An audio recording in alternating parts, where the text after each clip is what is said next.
అలాగనుకోవట్లేదు కదండి అమ్మగారు. చూడగానే ఇలా నడుస్తూ ఉంటే పక్క నుంచి మూసుకొని వెళ్ళిపోతూ ఉంటారు.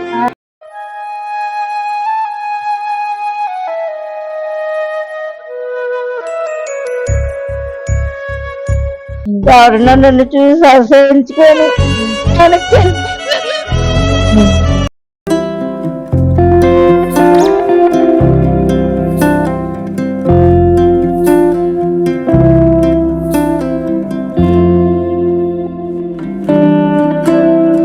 నమస్తే అండి. నమస్తే అమ్మ. అమ్మా మీ పేరు? గడ్డిగొప్పల వరలక్ష్మి. గడ్డిగొప్పల వరలక్ష్మి గారు. అది మీకు ఏమైందమ్మా? నాది సొంతూరు ఏలూరు అండి అమ్మగారు. చిన్నప్పటి కాంచి ఇళ్లలో పాస్ పని చేసేదాన్ని అండి అమ్మగారు. పని చేసేటప్పుడు బాగానే ఉన్నారు. మ్యారేజ్ అయింది కూడా బాగానే ఉన్నారు. మ్యారేజ్ అయ్యాక ఇద్దరు పాపలు పుట్టారండి అమ్మగారు. ఇద్దరు పాపలు పుట్టాక ఈ 4వ పాపకి ఆపరేషన్ చిన్న ఆపరేషన్ చేయించుకున్నాక మలేరియా జ్వరం వచ్చిందండి అమ్మగారు. మలేరియా జ్వరంలో చిన్న చిన్న పొక్కుల కింద వచ్చింది ఒళ్ళంతా. వస్తే మా నాన్నగారు గవర్నమెంట్ ఆసుపత్రికి తీసుకెళ్లి బాగు చేయించారు. బాగు చేస్తే అప్పుడు తగ్గిపోయిందండి అమ్మగారు. మళ్ళీ ఆ తర్వాత వెంటనే టైఫాయిడ్ వచ్చిందండి అమ్మగారు. ఆ టైఫాయిడ్ లో కూడా మళ్ళీ తిరగేసింది. అలాగే మళ్ళీ తిరగేసాక అది కూడా మళ్ళీ తగ్గిపోయిందండి అమ్మగారు. తగ్గిపోయాక మళ్ళీ అమ్మవారు పోసాక ఇంకా అలాగా తగ్గుతూ వస్తూ ఇంక నన్ను ఎవరు పట్టించుకోక మా నాన్నగారు తాగుబోతూ, మా తల్లేమో తల్లి, ఇంక నన్ను ఎవరో పట్టించుకున్న వాళ్ళు ఎవరు లేక భర్త కూడా వదిలేసి వెళ్ళిపోయారు. ఇంకా ఆరోగ్యం ఎలాగా క్షీణించిపోయిందండి అమ్మగారు. ఇంకా అప్పుడు చేస్తారండి భర్త ఇదివరకు టాపీ పని చేసేవారండి అమ్మ. అప్పుడే వదిలేసి వెళ్ళిపోయారు ఆయన. ఇంకా నేను ఇంట్లో నుంచి బయటకు వచ్చేసానండి అమ్మగారు. అసలు ఏ ఊరండి? సొంతూరు ఏలూరు అండి అమ్మగారు. ఏలూరా? ఇక్కడికి రాజమండ్రి వచ్చేసారా? ఓకే. రాజమండ్రి వచ్చేసాక ఒక ఆయన చార్జ్ చేశారండి అమ్మగారు. అప్పుడు కాంచి ఇంకా ధర్మం అడుక్కుంటున్నానండి అమ్మ. ఆయనతో ఇంకా మీరు అలాగ ఉండిపోయానండి అమ్మ. ఆయన తమిళనాడు. ఇక్కడ ఆయన నా దగ్గరకు వచ్చి 25 సంవత్సరాలు అయిందండి అమ్మగారు. అలాగా అడుక్కొని ఇల్లు అది సంపాదించుకున్నామండి అమ్మగారు. ఇంకా ఆయన కూడా మొన్న కాలం చేశారండి అమ్మ. తమిళనాడు అమ్మ. కృష్ణ గడ్డికొప్పల కృష్ణ. మీ సొంత విషయాలు అడుగుతున్నాను అనుకోకపోతే అలాగే తల్లి. అభ్యంతరం లేదు కదా? లేదండి అమ్మ. మీకు ఇలా కుష్టి వ్యాధి వచ్చింది కదా? ఇది సోరియాస్ అంటున్నారండి అమ్మగారు. సోరియాసిస్ అండి? కుష్టి వ్యాధి కాదండి. సోరియాస్ వల్ల అలాగ ఒళ్ళంతా ఇది అయిపోయి కలకత్తా వెళ్ళినప్పుడు ఒక పక్కన పడుకుంటే నా కాళ్ళ మీద నుంచి ఇనుప చక్రాలు బండి ఎక్కిపోయింది. అప్పుడు కాలిపోయినాయి అన్నమాట. కలకత్తా ఎప్పుడు వెళ్ళారు? కలకత్తా 2008లో వెళ్ళామండి. ఈయన తీసుకెళ్లారండి. చక్రాల బండి రైల్వే స్టేషన్ అంటారు. అప్పటికప్పుడు కాలు తీసేసారండి? ఏమైనా ట్రీట్మెంట్ ఏం చేయలేదండి అమ్మగారు. వాళ్ళు హిందీ వాళ్ళు అసలు పట్టించుకోలేదు. అక్కడ మదర్ తెరీసా హాస్పిటల్ ఉంటే తీసుకెళ్తే వాళ్ళు అప్పటికే నరాలన్నీ కూడుకుపోయినాయి, ఇంకా నడవలేదు ఈవిడి అని చెప్పేటప్పటికి ఇంక ఇదొకటి వ్యాధి ఒకటి ఉంది కదండి అమ్మగారు. ఇంకా అలాగే కాళ్ళు తినేసింది అన్నమాట. మొత్తం తినేసి మీరు నడవలేరండి? లేదా. అది చక్రాల బండి ఉంది బయట. ఇదిగో అమ్మా, ఇదిగో ఆబద్ధిమంది కారాలు పైకే లాగలేను అసలు.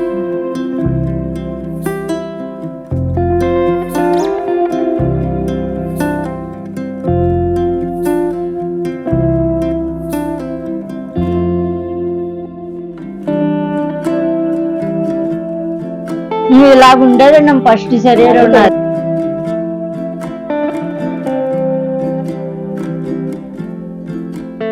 ఇదంతా సోరియాసిస్ అండి? అమ్మ సోరియాసిస్ అంటున్నారండి. మొత్తం వాళ్ళంతా ఎన్నాళ్ళ నుంచి ఉందండి వ్యాధి? ఫస్ట్ చిన్న 2 సంవత్సరాలు. 4 పిల్లలు, 2 బాబులు 2 పాపలు అయితే 3 చనిపోయారు. పాప ఒక్కటే ఉంది. ఇప్పుడు ఈ పాపకి 28 సంవత్సరాలు అంటే 30 సంవత్సరాలు అయిందండి వ్యాధి వచ్చి. అది టైఫాయిడ్ లో అలాగా అమ్మవారు కూడా వచ్చింది. అది ఇప్పుడు ఇన్ఫెక్షన్ వచ్చేసింది అని చెప్పారు డాక్టర్.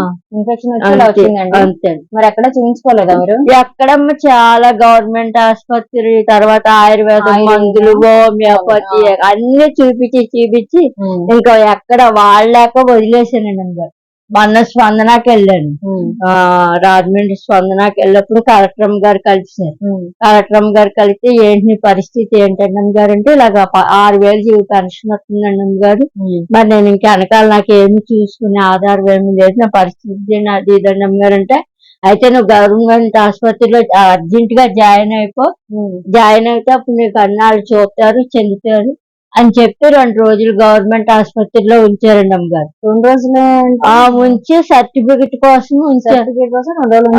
2 రోజుల నుంచి వాళ్ళు మందులు ఇచ్చి సర్టిఫికెట్ అది రాశారండి అమ్మగారు.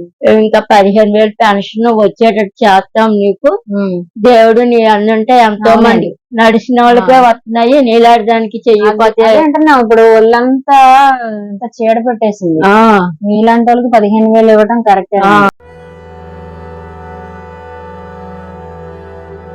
ఏంటండి పాపం మీ పరిస్థితి? ఇంకా అనకూడదు కానీ ఒక నలుగురిలో కూర్చొని నవ్వడానికి ఉండదు, ఒక నలుగురు కొంపకి వెళ్ళడానికి ఉండదు. ఎవరన్నా నన్ను చూసి అసహించుకొని బాధపడకండి. ఏం చేద్దాం మరి, ఏది మన చేతుల్లో లేదు, అంతా భగవంతుడు. ఉండేదండి అమ్మ. అవును, మీరు అందమైన మొహం ఉండేదాన్ని.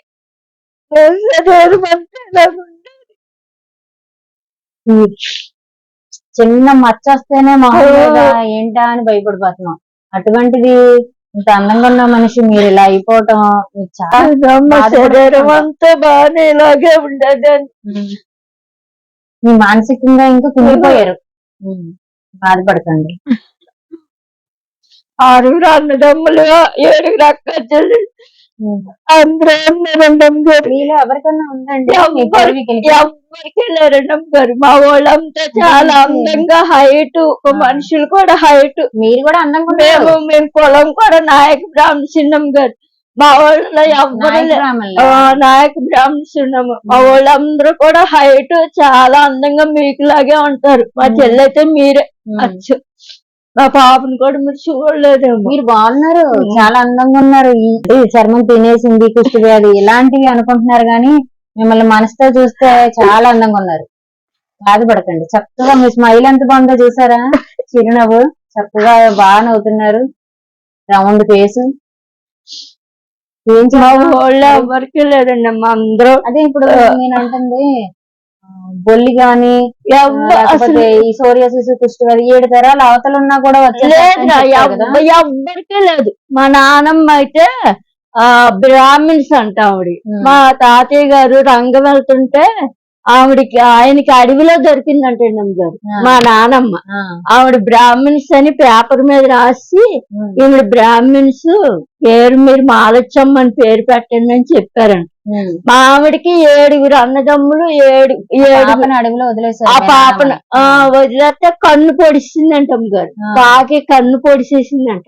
కన్ను పొడిసేస్తే మా తాతయ్య తెచ్చి ఆవిడని పెంచితే ఆవిడ అందం వల్ల మా వాళ్ళందరూ అందంగా చాలా అందరూ హైట్ కూడా అమ్మగారు. మా బాబులు, మా పెదనాళ్ళు అందరూ, మా వాళ్ళందరూ మగవాళ్ళు ఆడవాళ్ళు కూడా చాలా హైట్, తెల్లగా కూడా ఉంటారు. మా పాపని మా మనవరాళ్ళు చూస్తే మీరు ఆశ్చర్యపోతారు. చాలా అందంగా ఉన్నారండి అమ్మ అందరూ కూడా. దేవుడు పెద్ద కుటుంబం. నాగార్జున సాగరు. మా అమ్మగారికి 4 అన్నయ్యలు, 4 అన్నదమ్ములు. నాకు 2 అమ్మలు, మా నాన్నగారికి 2 భార్యలు. వాళ్ళలో అక్కడ నాగార్జున సాగర్ లో 4 బావలు కూడా పోలీసు వాళ్ళు అండి అమ్మగారు. అక్కడి నుంచి తీసుకెళ్ళే 4 వదులు కూడా ఉద్యోగాలు. అందరూ బాగానే ఉన్నారండి. నా పరిస్థితి ఒక్కటే ఇలాగైపోయిందండి అమ్మగారు. రాతను మన చేతిలో ఎక్కడి నుంచి మీరు చెప్తే నమ్మరు గాని శ్రీశైలం వరకు కూడా కుటుంబాలు ఉన్నాయి. నాగార్జున సాగర్ అంటున్నారు కదా, శ్రీశైలంలో మా కొండ మీద అంతా మా వాళ్ళే పనిచేస్తున్నారు చాలా మంది. సున్నిపేంట అండి అమ్మగారు. శ్రీశైలం దగ్గర సున్నిపేంట. అక్కడ మా మరుదులు, మా మేనల్లుళ్ళు అందరూ అక్కడే పనిచేస్తున్నారు. ఎవరైనా ఇప్పుడు మీకు అంత పెద్ద బలగా ఉంది కదా, మీ వాళ్ళు వచ్చి చూస్తారండి?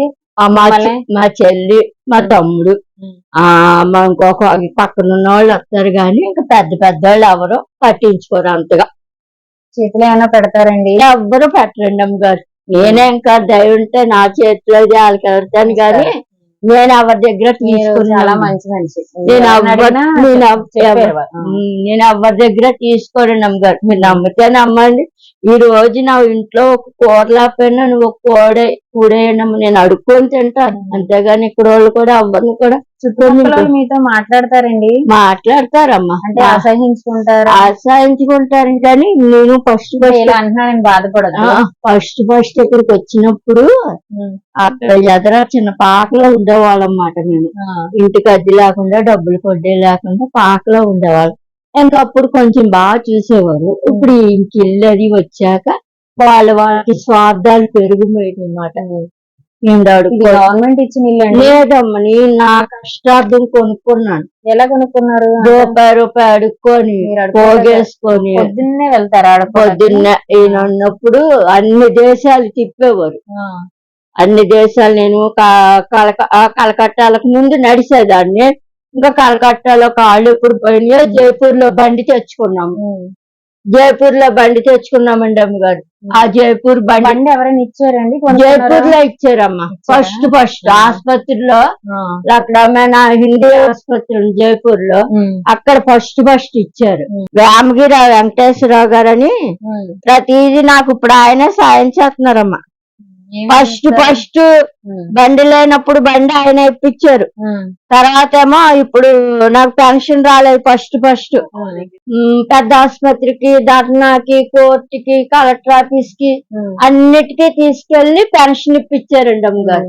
ఇప్పుడు సాయం అయినా ఆయనే చేస్తున్నారు. మొన్న 15,000 కూడా ఆయనే కలెక్టర్ ఆఫీస్ తీసుకెళ్లి అన్ని తిప్పుతున్నాడమ్మా. ఆయన రుణం మనం తీర్చుకో అనుకోరు గాని సాయం చేసేవాళ్ళు ఎవరొకళ్ళు ఇది తీసుకుంటారు. ఆయన ₹1 కూడా తీసుకోలేదండి అమ్మగారు. ఆయన నాకు బాగా సాయం చేస్తున్నారు.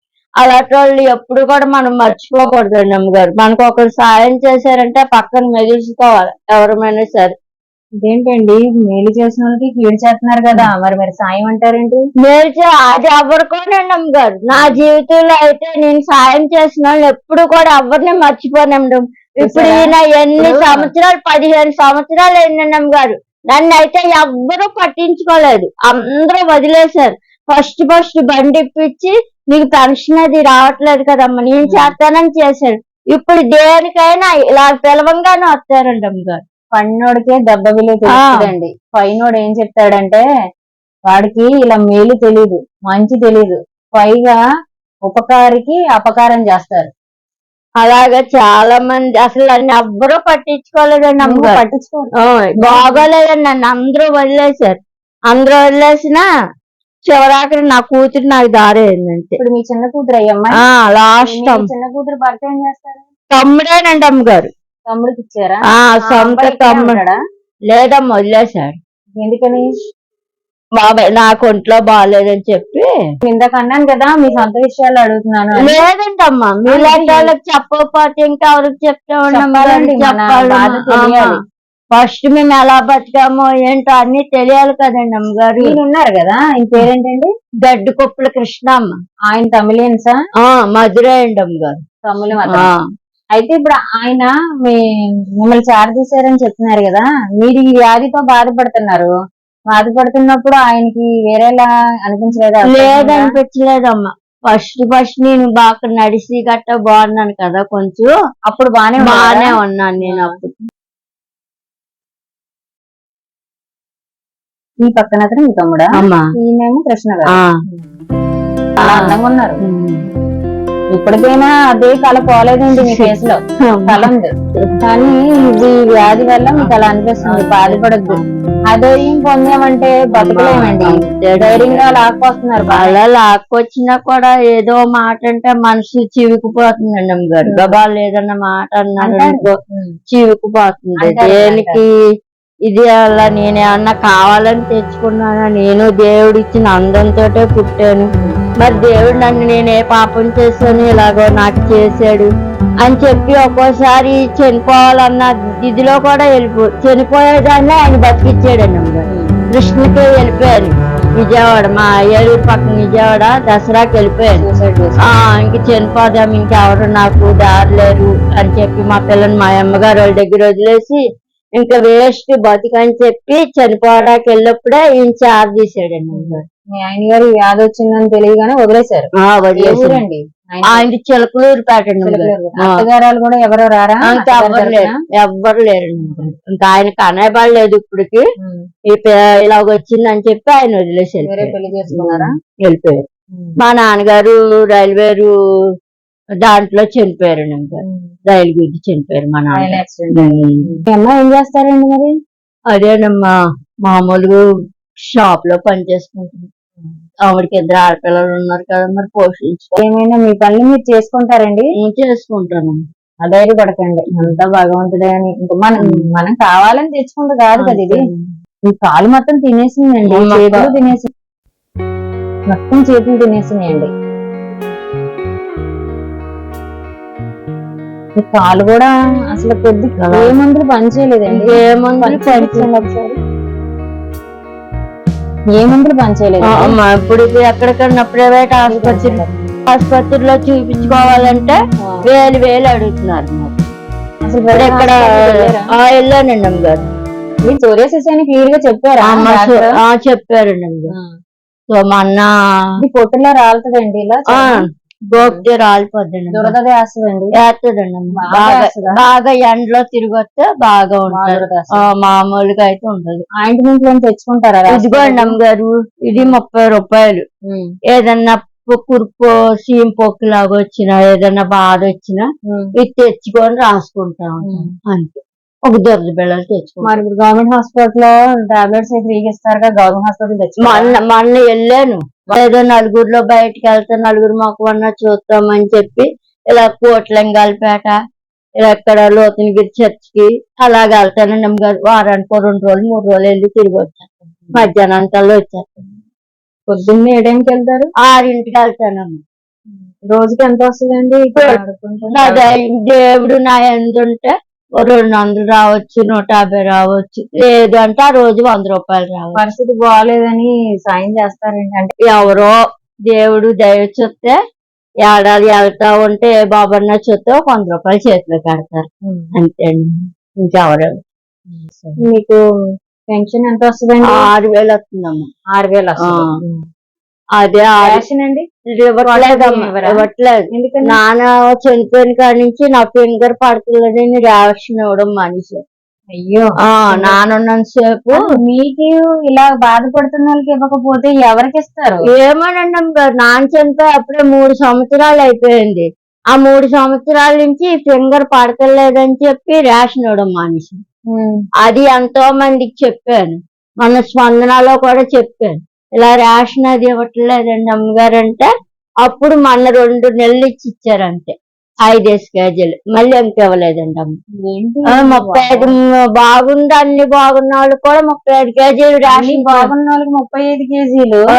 కొంతమంది ఇప్పుడు మేము చాలా మంది ముసలి వాళ్ళకి వెళ్ళి హెల్ప్ చేస్తూ ఉంటాం. వాళ్ళకి 35 కేజీలు రైస్, 4000 పెన్షన్ ఉన్నాయని అలా ఇంట్లో పెట్టుకుంటారు కొంతమంది. వాళ్ళతోనే వీళ్ళు నడుస్తుంది. వాళ్ళతోనే అది బాగున్న వాళ్ళే తింటున్నారండి.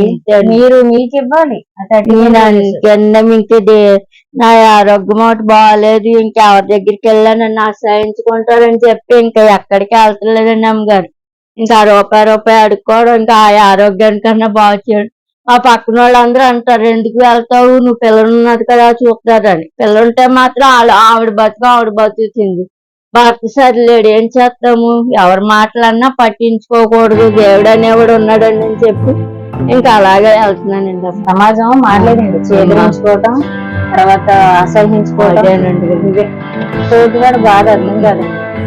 మీకు ఇలా ఉన్నా కూడా ఆయన మిమ్మల్ని వదలలేదు. వదలలేదమ్మా. అబద్ధం ఎందుకు మంచి ఆడుకోవాలి? మనిషిలా ఉన్నారు. కనీసం ఆయనకి చిన్న మర్చి కూడా నాది అంటలేదండి అమ్మగారు. మరి అన్ని సమస్తం ఆయన చేసేవాడు. అవునే కదండి. మరి ఇప్పుడు ఇలా పట్టుకుంటే ఒక ఇంట్లో కలిసి ఉంటే ముట్టుకుంటే లేకపోతే గాలి తగిలితేనే మనకి ఈ రోగం వచ్చేద్దేమో అని అనుకున్నాం. 25 సంవత్సరాలు నాతో కాపురం చేశారండి అమ్మగారు. నిజంగా దేవుడు మరి ఇప్పటికి చిన్న పిల్లలు ఉన్నారు. నా దగ్గర చిన్న చిన్న పిల్లలు ఉన్నారు. ఇప్పుడు ఈదిలో పిల్లలందరూ కూడా బయటికి వెళ్ళొస్తే అమ్మమ్మ అని వెనకాల బిస్కెట్ ప్యాకెట్లు అవన్నీ తీసుకోవడానికి వస్తారు. చెప్తున్నానండి అమ్మగారు, నేను దేవుడికి అదే కోరుకుంటాను. ప్రభువా, నేను ఏ పాపం చేశాను, ఈ జబ్బు నాకు వచ్చింది, నా రోగం ఇంకొకరికి వచ్చి మాట అనిపించుకున్నట్టు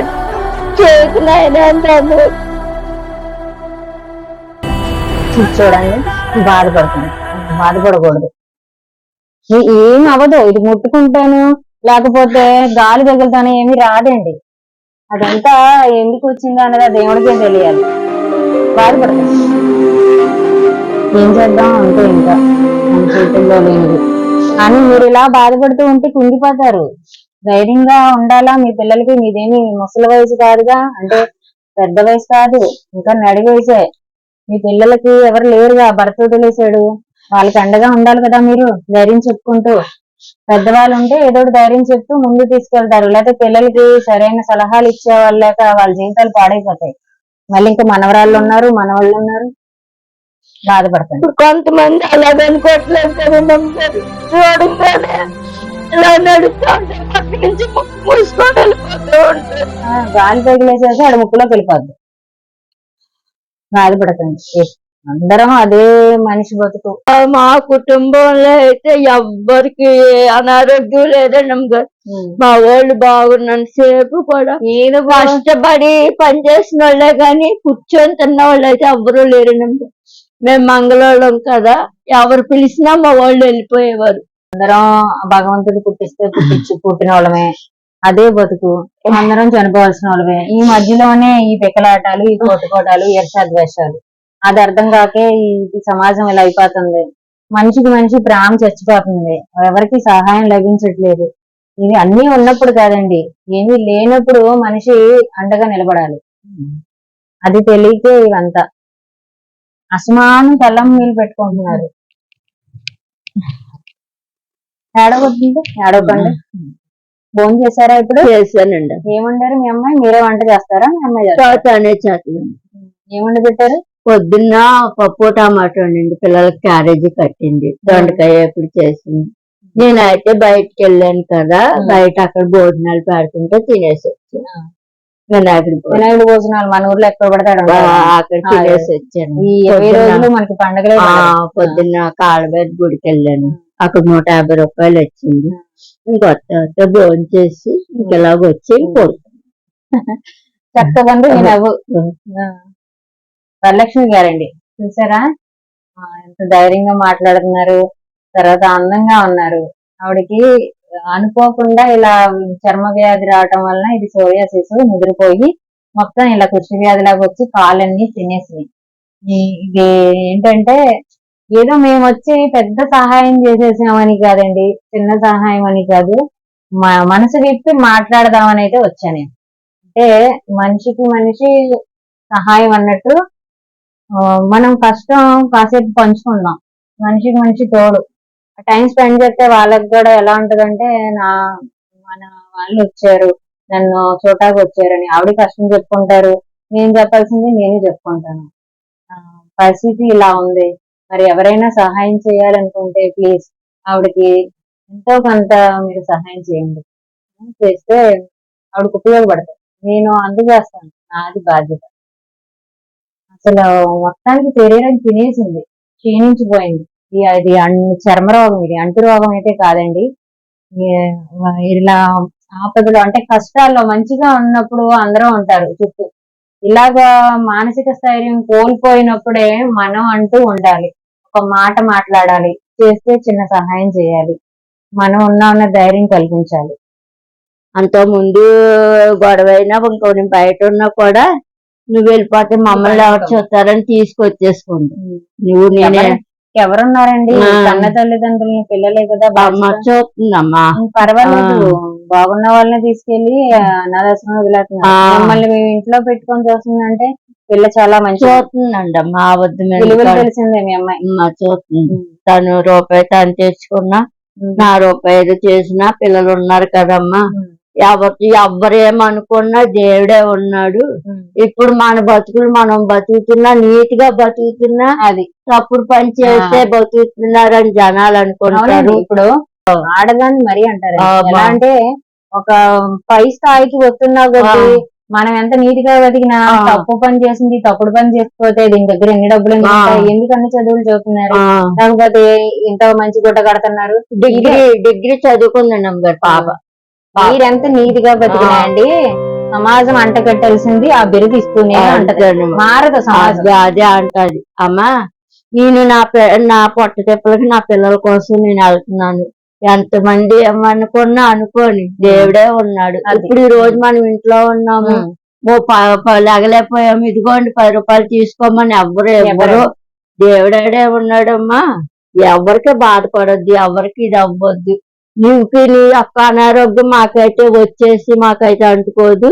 నేను నా పిల్లలు శుభ్రంగా ఉన్నాం, అదే చాలు. అంటురోగం కాదండి. అందరూ అంటురోగం అనుకోని గాలి తగిలితేనే మనకు వచ్చేద్దేమో అని భయపడతారు. నాకు అదే ఒక్కోసారి అదే బాధ వేస్తుందండి అమ్మగారు. ఇలా పక్క నుంచి సైకిల్ పట్టుకొని వెళ్ళాను, అలా పక్కన ముక్కు మూసుకొని వెళ్ళిపోతూ ఉంటారండి అమ్మగారు. అదే అక్కడే బాధ వచ్చేస్తా ఉంటారు. నేను దేవుడు ఇచ్చిన అందం లేదు, మరి ఎందుకు దేవుడు నన్ను ఎంత బాధ పెడుతున్నాడని ఒక్కోసారి తినకుండానే పడుకుంటానండి అమ్మగారు. ఆ బాధ ఇంకా పూట ఏమి తినాలనిపించదు. అటువంటివి గుండె బరువెక్కిపోద్దులే. ఎక్కడికన్నా గబాల్లో వెళ్ళాల నుంచి అటు వెళ్ళిపో అంటారు. ఇంకా అలాంటప్పుడు ఇంకా చాలా బాధ కలుగుతూ ఉంటదండి అమ్మగారు. ఏదైనా తన దాకా వస్తేనేనండి తెలిసేదమ్మా. మనం ఏం చేయలేం. మీరు పదే తలుచుకొని భోజనం చేయడం మానేస్తే ఆరోగ్యం ఇంకా క్షీణించేస్తుంది. ఏమో ఇక్కడ సునీత స్కిన్ కేర్ అని ఉంది కదా, గోకారం బస్ స్టాండ్. ఆవిడ దగ్గరికి వెళ్తే ఫీజు 500 ఆవిడకి. వారానికి ఫీజు 500. మందులు రాస్తే అది 10,000కి 5,000కి. ఎక్కడ తెచ్చాను 10,000 5,000? నాకు వచ్చింది పెన్షన్ 6,000 పెన్షన్ కి. ఆ పిల్లలకి ఇచ్చి ఇంటికి పన్ను అది కట్టి కరెంటు బిల్లు అవన్నీ కట్టి ఇంకెక్కడ సొంత కొంప అన్నమాటే గాని కుళాయి పన్ను కట్టాలి, ఇంటి పన్ను కట్టాలి, కరెంటు బిల్లు కట్టాలి. ఏదో అలా కూడబెట్టి అడుకున్న డబ్బులతో ఇది వాల్చుకున్నారు. మరి ఎంత కొన్నారండి ఇది? ఇదమ్మా ఫస్ట్ 3 లక్షలకు కొనుక్కున్నాను అమ్మగారు. 3 లక్షలకు. ఆయన దయ, నా దయ కాదండి అమ్మగారు. ఆయన అన్ని తీసుకెళ్లి నీకు ఆరోగ్యం బాగోలేదు లక్ష్మి, నీకు అద్దె కూడా ఎవ్వరు అద్దె పంపు అనేది ఉండాలి అని చెప్పి ఆయన రూపాయి అడుక్కొని అప్పుడు పెన్షన్ గట్ట ఏమీ లేదు. ఎన్నో దేశాలు ఎన్నో ఊర్లు తీసుకెళ్లి ఆ రూపాయి తెచ్చి అలాగే నిలబెట్టి ఇల్లు ఎవరి చేయడండి అమ్మగారు. బాగున్న వాళ్ళకే ఇల్లు ఎవరే పట్టలేదు. లక్ష్మి నీకు ఇల్లు అనేది ఉండాలి, పంపు అనేది ఉండాలి అని గవర్నమెంట్ ఎన్నిసార్లు పెట్టుకున్నా గవర్నమెంట్ ఇల్లే ఇవ్వలేదండి అమ్మగారు. ఇంకప్పటికప్పుడు ఇల్లు ఆయన ఎవరి చేయడండి అమ్మగారు. నాదైతే కాదు. గవర్నమెంట్ ఇల్లు రాయించుకుంటున్నారా? రాయించుకుని ఇవ్వలేదమ్మా మన జగనన్న గారు. ఇవ్వలే. ఇప్పుడు చంద్రబాబు గారు ఇల్లులు ఇస్తారు, రాయించుకోవడం ఇల్లు వస్తుంది. ఇప్పుడు ఇక్కడ ఉన్న వాళ్ళు ఈ ఇల్లు ఉందని చెప్పి అన్నం రాయడానికి వస్తే వాళ్ళకి సొంత కొంపలండి, వాళ్ళకి అన్ని ఉన్నాయండి అని చెప్తారు. అన్ని ఉన్నాయండి, భగవంతుడు మీకు అన్యాయం చేశాడు. ఇప్పుడు అన్ని అంటే ఒక ఇల్లే ఉంది, ఏమీ లేదు. భగవంతుడు ఇక్కడ ఉన్న వాళ్ళు ఆ మాట ఆ కష్టం ముందు మీకు ఎంత పెట్టినా ఎక్కువే.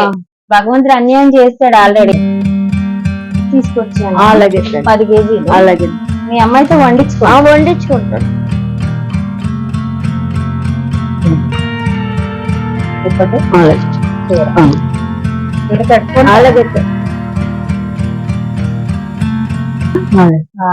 మీకు దుప్పటి చీర ఎవరికి వెళ్ళినా రైస్ ఇవే ఇస్తాను. అలాగే హెల్ప్ చేసిన అలాగే మీకు ఎక్స్ట్రా నేను డబ్బులు ఇస్తున్నాను. ఎందుకంటే ఇక్కడ పెట్టండి, పరిస్థితి బాగాలేదు కదా.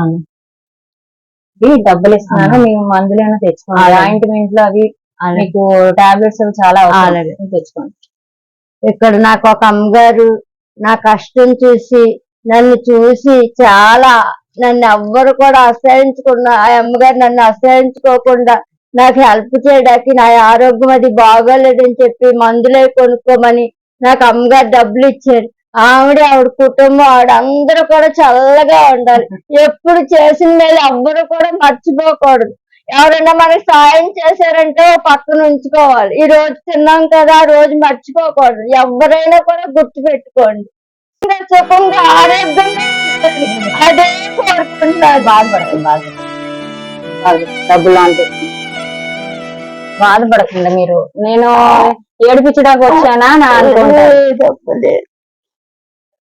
ఈ డబ్బులు ఆన్ పెట్టుకోండి, బాధపడద్దు.